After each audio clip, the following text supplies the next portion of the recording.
Selanjutnya, di sini saya akan mempraktekkan cara merakit PC. Pertama, menyiapkan dan mengamati motherboard. Siapkan motherboardnya dan amati bagian-bagiannya dengan seksama. Setelah itu, buka pengunci soket prosesor.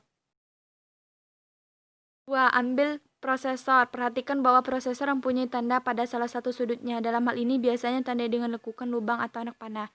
Cocokkan tanda tersebut dengan tanda yang ada pada soket prosesor. Jika melakukan dengan tepat, maka prosesor akan dapat dimasukkan ke soketnya dengan baik dan benar.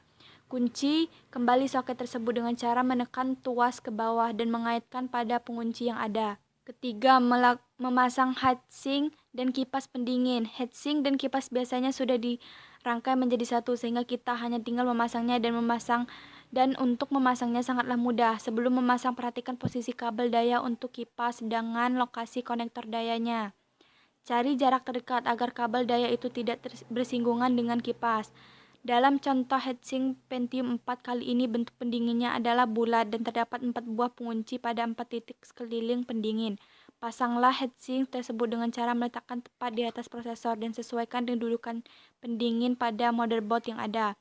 Kunci 4 titik pada pendingin tersebut dengan cara tekan dan putar searah dengan jarum jam menggunakan obeng plus. 4. Memasang memori. Untuk memasang memori, maka bukalah pengunci slot memori di kedua sisinya pada motherboard. Perhatikan bahwa setiap keping memori memiliki celah pada sisi bawahnya. Cocokkan celah ini dengan slot memori.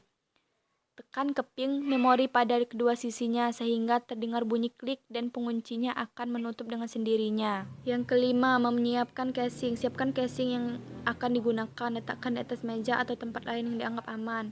Lepas skrup yang ada pada bagian belakang, kemudian buka panel sampingnya dengan hati-hati. Cocokkan posisi motherboard dengan dudukan yang ada pada casing.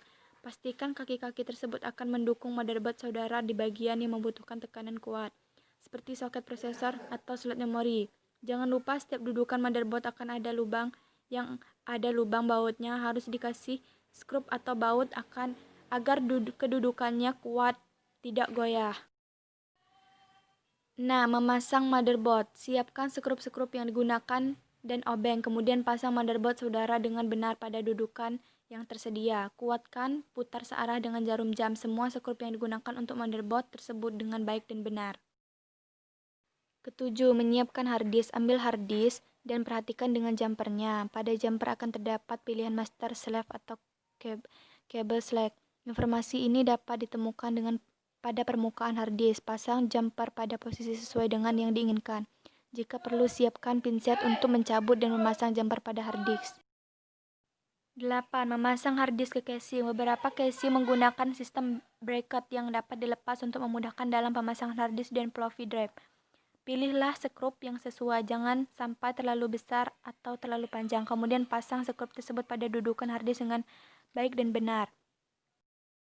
9. Menghubungkan harddisk ke motherboard.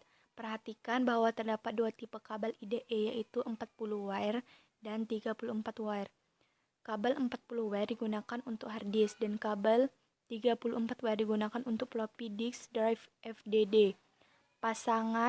Pemasangan kabel data ini tidak boleh terbalik. Pada salah satu sisi biasanya terdapat kabel dengan warna merah yang menandakan pin nomor 1. Posisi ini juga ditandai harddisk. Normalnya posisi pin 1 pada harddisk kabel warna merah berada tepat di sebelah konektor daya merah pula. 10. Memasang floppy disk drive FDD. Memasang floppy drive hampir sama dengan memasang harddisk, kecuali untuk beberapa model casing yang memisahkan tempat floppy dan harddisk. Beberapa tipe casing kemungkinan perlu untuk membuka panel depannya terlebih dahulu sebelum pemasangan floppy disk drive. 11. Menyiapkan CD atau DVD drive. Seperti halnya harddisk, CD atau DVD drive juga menggunakan jumper untuk posisi master dan slave. Atur jumper tersebut pada posisi yang diinginkan. Apabila hanya terdapat sebuah harddisk, maka jumper berada pada posisi master. Seandainya terdapat dua buah harddisk pada satu komputer dan keduanya aktif, maka satu harddisk dijadikan master dan harddisk satunya harus diatur pada posisi slave. 12. Memasang CD atau DVD drive. Untuk memasang CD atau DVD drive biasanya kita perlu melepaskan panel depan casing terlebih dahulu atau tergantung jenis dan model casing yang digunakan. Membuka penutup drive yang ada pada panel depan. Pasanglah CD atau DVD drive dengan benar, kemudian tutup kembali panel depan jika menggunakan panel depan. 13. Menghubungkan CD atau DVD drive ke motherboard. Pemasangan kabel data IDE dari CD atau DVD ke motherboard sama dengan pemasangan hard disk. Pemasangan konektor CD atau DVD dan ujung satunya lagi ke motherboard pada konektor yang bertulis CD. Jangan lupa untuk selalu merapikan kabel-kabel tersebut agar tidak saling terkait dan semeraut. Atur lintasan dan juga jalur kabel dengan rapi. Jika perlu, ikatlah agar lebih rapi dan enak dipandang mata.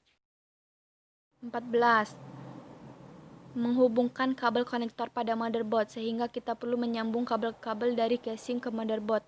Kabel ini terdiri dari switch daya, indikator hard disk, indikator daya, tombol reset, dan speaker. Untuk casing yang menyediakan panel depan misalnya Universal Serial Bus USB, maka kabel-kabelnya juga harus dihubungkan ke motherboard agar dapat berfungsi dengan normal. 15. Menghubungkan kabel daya. Setelah semua terpasang, maka langkah selanjutnya adalah menghubungkan kabel daya dari power supply ke motherboard, hard disk, FDD, dan CD-ROM. Untuk motherboard Pentium 4 biasanya paling tidak ada 2 konektor daya yang harus dipasang. Kemudian sambung juga kabel-kabel daya ke hard disk, floppy, dan CD atau DVD. Jika casing saudara menggunakan kipas pendingin, maka hubungkan ke catu daya atau ke motherboard sesuai dengan konektor yang dimiliki. 16. Siapkan komponen-komponen bagian luar. Jika komponen bagian dalam sudah beres, maka sekarang giliran komponen-komponen bagian luar seperti monitor, keyboard, mouse, dan speaker. Untuk komponen-komponen ini, kita tinggal menyambungkan kabel-kabelnya saja pada terminal yang telah ditentukan, misalnya keyboard, mouse, speaker, dan lain-lain. Jangan lupa untuk kabel daya, baik untuk casing maupun monitor.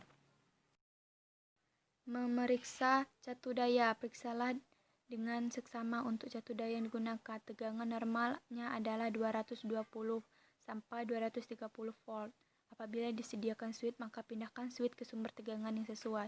Beberapa power supply dilengkapi dengan pemindahan tegangan switch antara 110 atau 120 volt. 18. PC sudah siap. Sekarang sudah benar-benar siap dan bisa di-on-kan power supply-nya. Kalau belum mau on, periksa sekali lagi perkabelan daya sumber tegangan yang digunakan untuk mensuplai perangkat komputer tersebut. Dan yang terakhir, 19. Menginstal operating system dan software yang diinginkan. Setelah semua dirakit dengan benar, sekarang adalah tahap menginstal sistem operasi yang digunakan dan juga software yang diinginkan. Untuk sistem operasi Windows misalnya dapat memakai Windows 98, Windows 2000 Profesional, Windows XP, Vista, 7, atau mungkin Linux. Install pula software aplikasi lainnya sesuai dengan kebutuhan, seperti Microsoft Office 2003, OpenOffice, StarOffice, Acrobat Reader, dan software aplikasi lainnya sesuai dengan kebutuhan. Sekian presentasi dari saya akhiri. Wassalamualaikum warahmatullahi wabarakatuh.